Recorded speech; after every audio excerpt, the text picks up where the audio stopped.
Good morning. This is Faith in Our Hometown, brought to you as a community service and sponsored by Mercy Hospital, Joplin. And now, here's your host, Father Jay Friedel.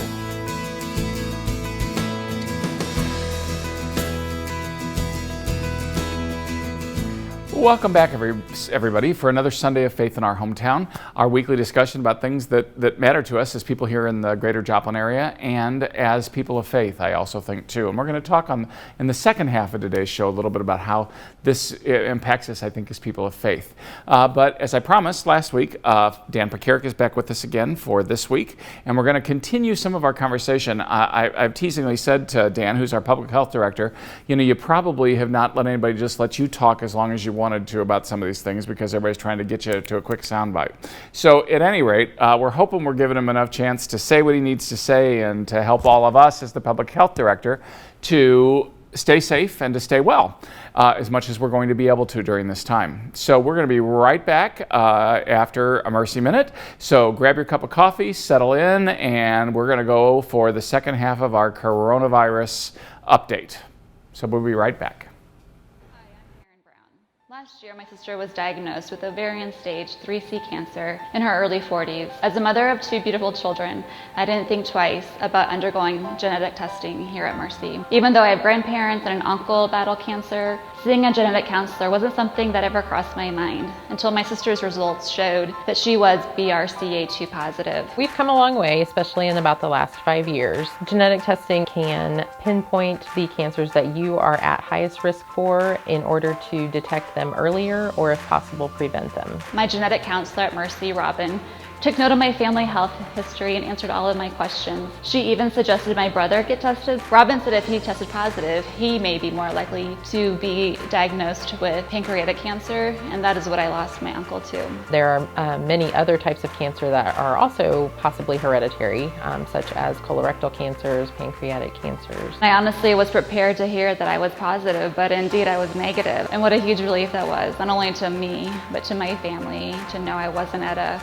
great risk of developing breast or ovarian cancer. Diet, lifestyle choices such as smoking or drinking all contribute to our risk for cancer. Genetic testing is taking just kind of one piece of that. Talk to your primary care doctor or your OBGYN and ask for a referral to a genetic counselor.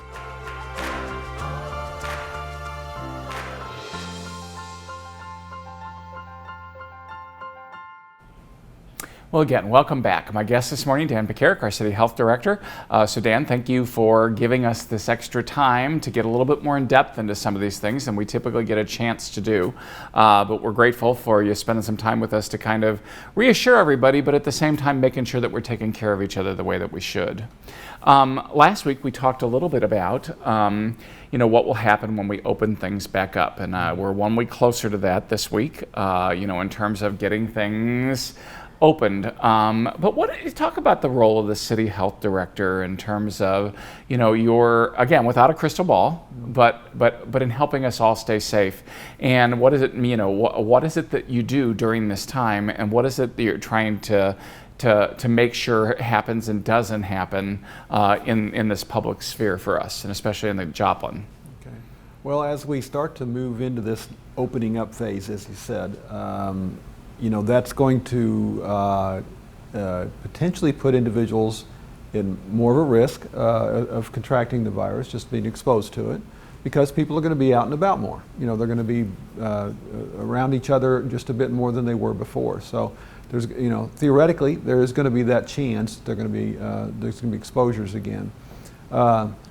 If someone becomes ill, from a public health perspective, kind of our role, if somebody becomes ill, if they get tested, the result comes to the health department. If they're positive, then we would work with that individual as quickly as we could. Once we get that positive result, we're going to be working with that individual, and there's actually a statute that says that individual would have to be put under isolation until they're well, basically.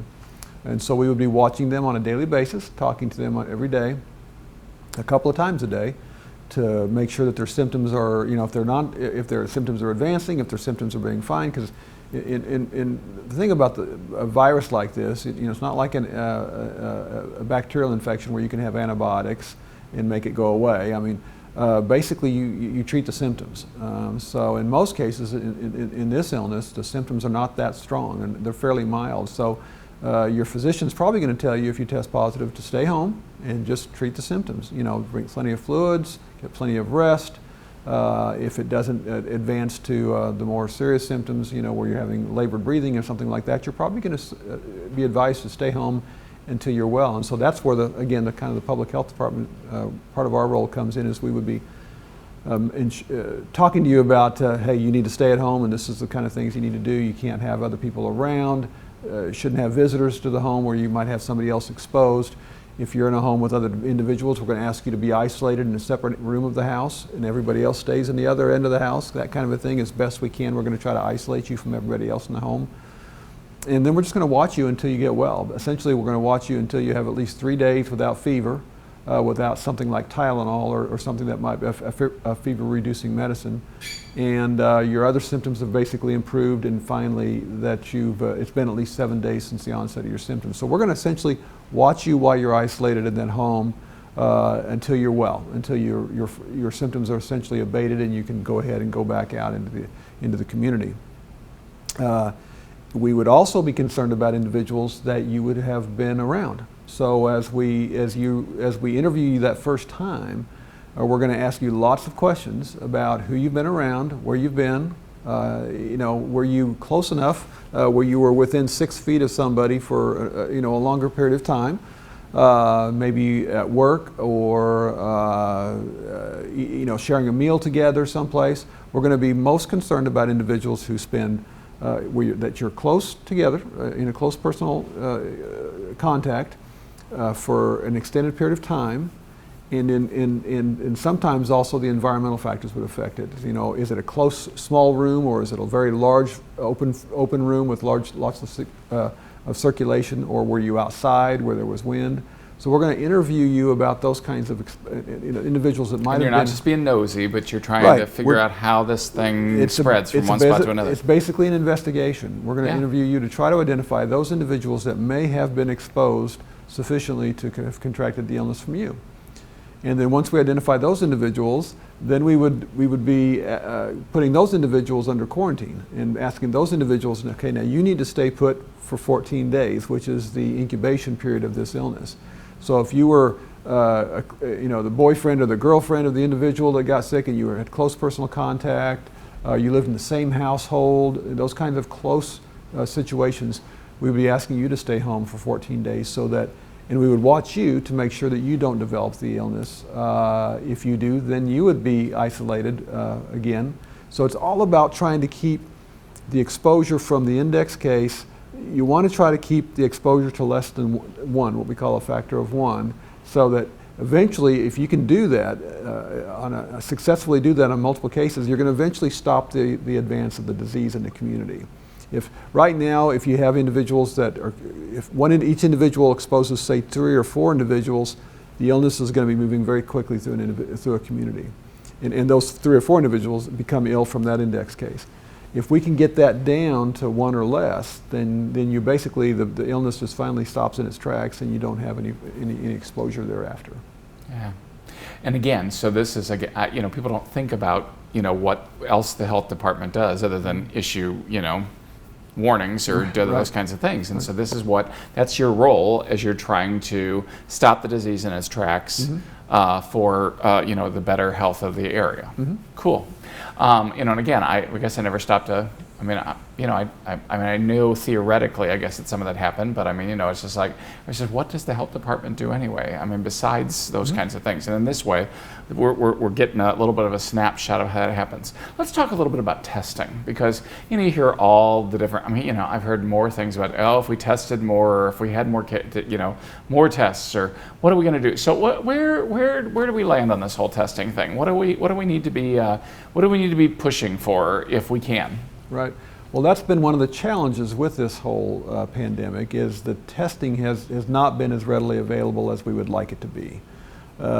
Because with testing, you're able to find those individuals that are ill and get them under isolation, and then get their contacts under quarantine. So, without a robust testing in any community, you really don't know what's out there. You don't know how many people may be ill. And with something like this illness, with mild symptoms or people who are even asymptomatic, it really complicates the whole situation. So from a public health perspective, the more testing we have going on in the community, the better off we are. We're getting a better picture of what's actually going on. You know, right now we really don't have a good idea exactly what % of the population has been ill, has been exposed and has already been ill and has already recovered. And by that you mean, you know, there are people who were asymptomatic, didn't have any symptoms, didn't know they had a fever, even if it was a mild one, whatever, and they just went about their business for, you know, ever, and never knew they had something. And so how much did that spread to other people while they didn't know? And again, until somebody showed some sign, how do we know how many people had it? Right. You know, you have to believe that with the incidence that we've had of the illness in this community as being as low as it has been, at least through the testing we have had, you have to believe that the incidence isn't real high in this community at this point in time, that maybe the social distancing that we've been doing has actually helped to stop it.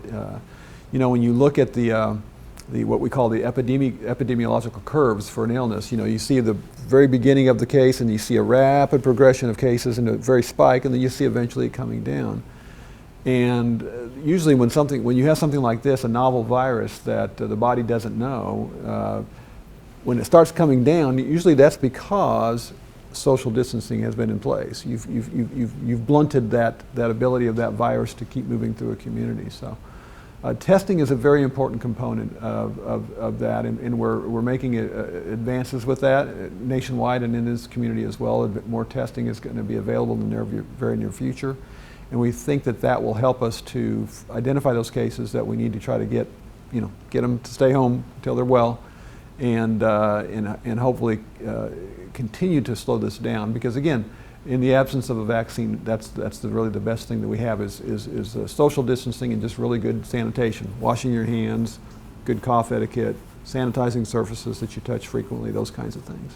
Now let me ask this question. So just in terms of the whole testing thing, so I mean, you know, should all of us eventually be tested? Is that what we're aiming toward? Not necessarily. You know, the tests right now are keyed on individuals who are symptomatic, because frankly, there's just not enough tests available for everybody to be tested. So we want to key those resources on those individuals that we believe are exhibiting symptoms. So that's where most of the testing resources are going right now, and that's probably the appropriate thing to do at this point in time. You know, it is a challenge when you have asymptomatic individuals, and there's data coming out that more and more, a higher percentage of individuals are probably asymptomatic with this. But so that's where we have to believe again that the social distancing is having some effect, because if we don't know that you're ill and you're out there, as long as you're social distancing, you're staying 6 feet from other individuals, you're trying to do those kinds of things, even though you're ill, you're not exposing other individuals. So we have to believe that is a helpful thing in this situation. Well, I've teasingly said to a few people, I hope I've already had I've already had it and I'm past it. But as you mentioned, here in our area, because we haven't seen the larger numbers, that's probably not the case. But it wouldn't it be nice, you know, if we had some more herd immunity, if you will, you know, because people have had it. So my guest this morning, Dan Pekarek, our City Health Director. We're going to be right back after a real quick break, so don't go away. And I want to get into the faith part of this, for the faith in our hometown, right after the break. You're watching Faith in Our Hometown on KSN TV, brought to you as a community service and sponsored by Mercy Hospital, Joplin.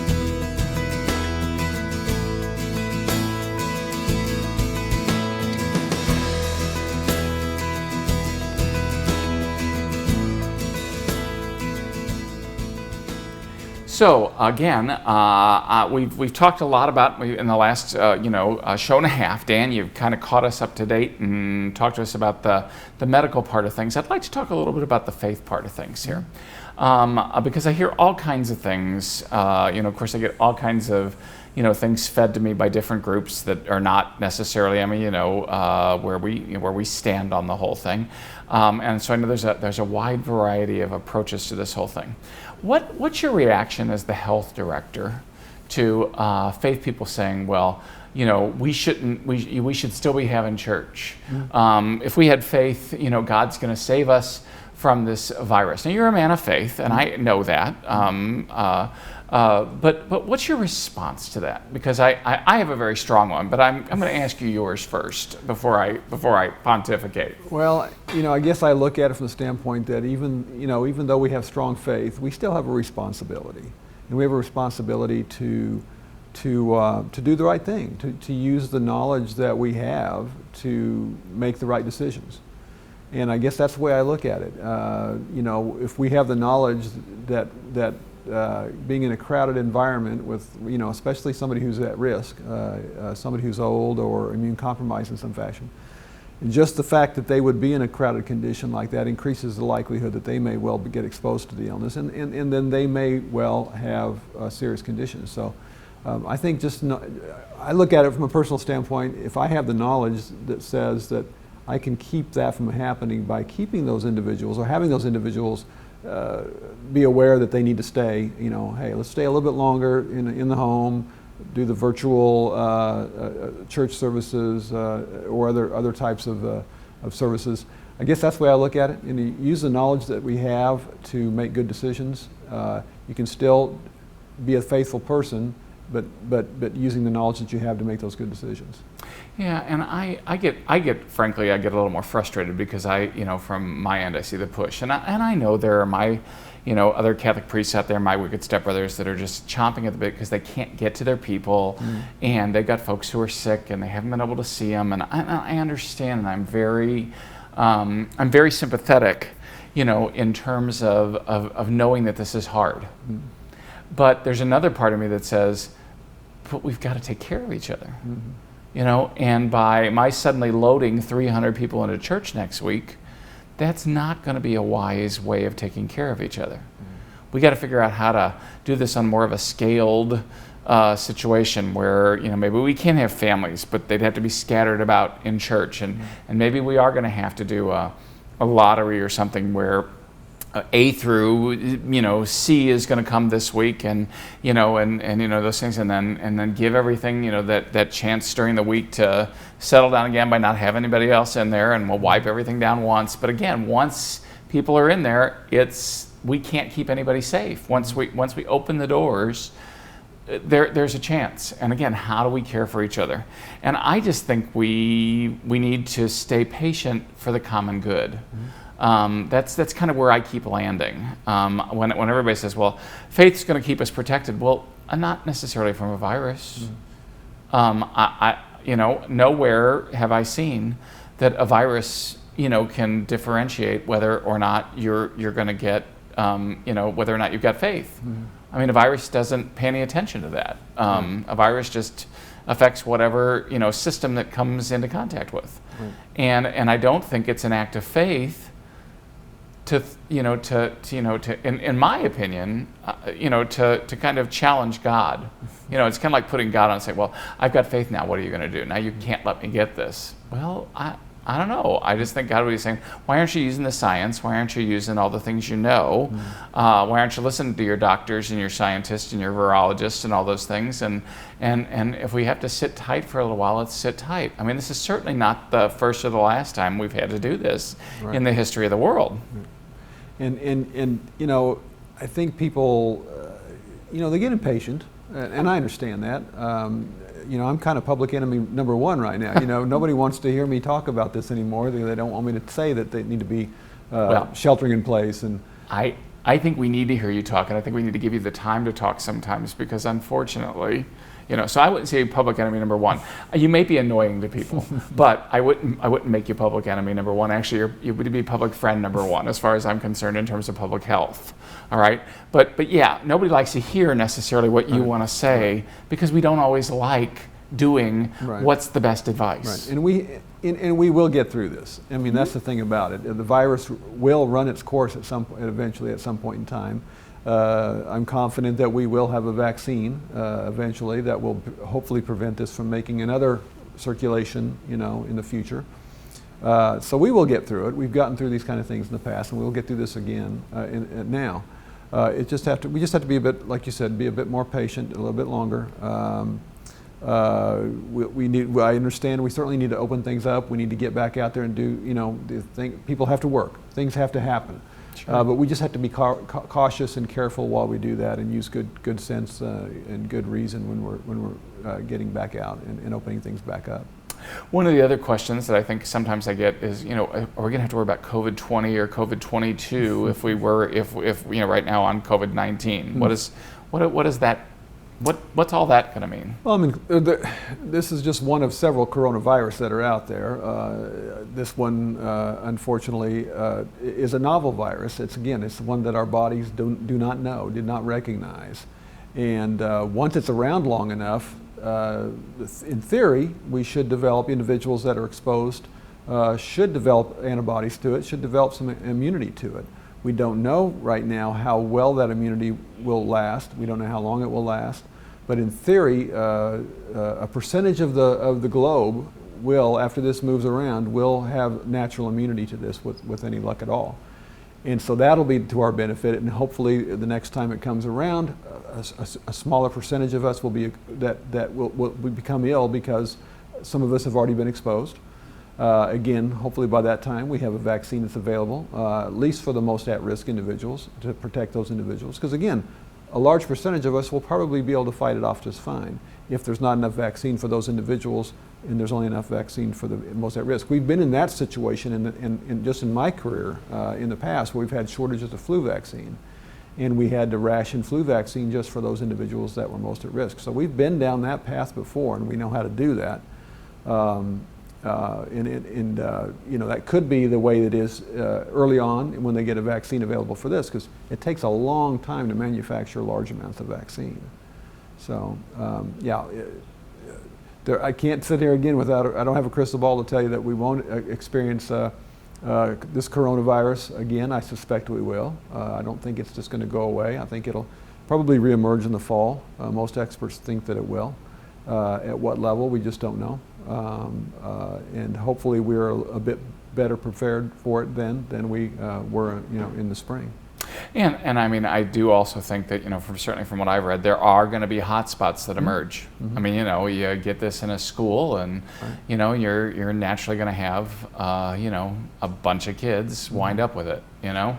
If you get it in a church community or whatever, well, then we're going to have to contend with that, because we'll be one of those hot spots that emerges if we're so unfortunate. But for us to think that faith is going to somehow protect us from that, I think is a vain hope. Yeah. Certainly it's a help in these trying times, no doubt about it. It's great to have faith and know that there's going to be a different side of this that we're going to emerge from. I just keep saying to people, I think the faith part of it for me is God is with us in the middle of a pandemic. Mm-hmm. It's not, I can't see this as punishment from God. This is not the way my theology works. Mm-hmm. And I don't see this as God trying us or testing us. I just think God set the whole thing in motion, and viruses are part of what we've got, and they're just part of, it's an animal that's not making a moral choice to infect anybody or anything. It's just doing what it naturally does.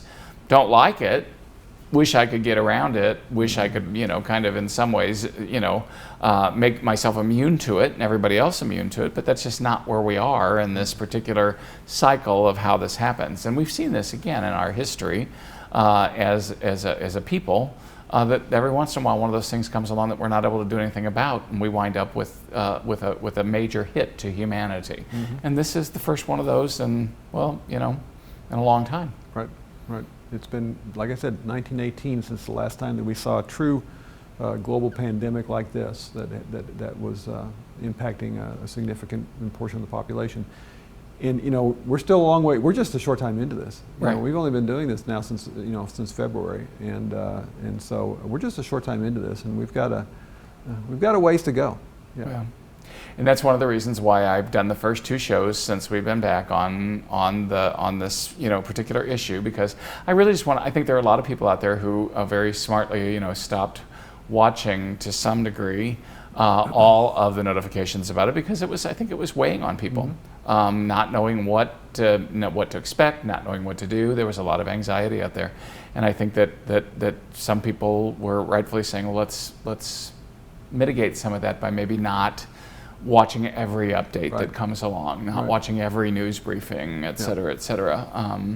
But still, we have to be informed enough, to know what's going on, so that we know how to respond.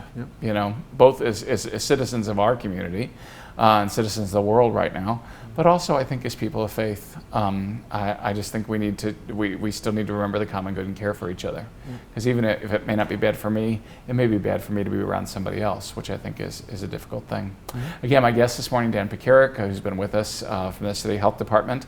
Dan, I want to say thanks to you and to all the people who work with you for doing your best to try to keep our community safe. And again, to all the medical community and all those folks who work with you in partnership to make sure that happens. And I want to say thanks to everybody out there for taking care of each other by staying home and to doing those things that have been recommended, and doing the social distancing and washing your hands and doing all those things so that we can continue to care for each other. We're going to be right back after this Mercy Minute. Don't go away. A new baby changes the world and each of us. The Sisters of Mercy devoted themselves to offering exceptional maternity and delivery care, training generations of nurses to do the same. Mercy continues to answer the same call, to not only care for your baby, but to cherish them too. Mercy, in every era, your life is our life's work. Learn why we serve at mercy.net/legacy. In Ireland, the first Sisters of Mercy were called the Walking Sisters because every day they went out in search of women and children who needed healing or help. Mercy continues to answer the same call, dedicated to the health of every woman who comes to us for care. Mercy, in every era, your life is our life's work. Learn why we serve at mercy.net/legacy.